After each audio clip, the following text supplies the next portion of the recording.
Hello guys, welcome back to this channel. This is Ike Akingbola speaking. So let's talk about the 18-month grace associated with business registrations, right? So the 18-month grace basically is considered when it comes to calculating annual return filing. I remember in the past I've made several videos to explain to a lot of people that there's a particular 18-month grace that is associated to your business registration. So the question now is, that 18-month grace, does it always show up or does it always work? But the answer to that is that it has not always worked, right? So this is it. Over time, I've noticed that 18-month grace does not work for business name registration. So it means that if your business was registered in June or July or August or September, October, November, December of, let's say, 2020, usually you should not file annual return for 2021. You should be filing for 2022, because by the time you can calculate the 18 months, you will be crossing through to the next year. That is after the year of the registration. I don't know if you get that. So if you register between July, August, September, October, November, December, you will not be registering for the following year. You'll be registering for the upper year, because 18 months covers. I believe you get the logic. So usually for business name registration, this is not the case, right? So if you register a business name, you would have to pay annual return for the next year. Either you register the business in January or you register the business in December of 2019, for instance, you will still have to file annual return for 2020.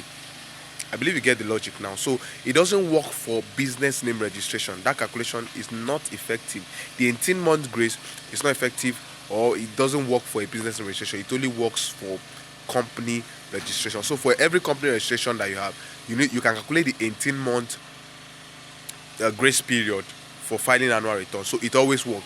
The reason why I say this is because over time I've noticed that sometimes when I file annual return for clients and I tell them, oh, there's an 18-month grace period, and they pay for the number of years I calculated, including the 18-month grace period, and I file the annual return and I send the documents of acknowledgement to CAC to activate the business, most times, every other time, they always tell me to go back and file for the particular year I missed, which is the year that I'm thinking is the 18-month grace 18-month grace period, right? So it doesn't work for business registration. So this is a disclaimer to all business registration people, to the clients as well.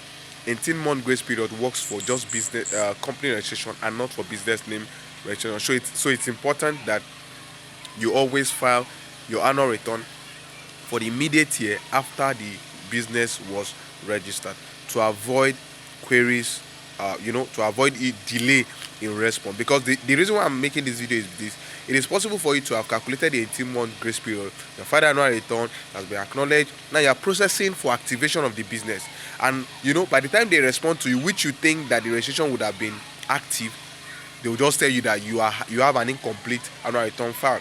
And you understand, this can delay the process of your activation, delay whatever you want to do with the video. But if you are aware now, you make sure you just file the pending number of years, and then you are free to go. I hope this video helps someone.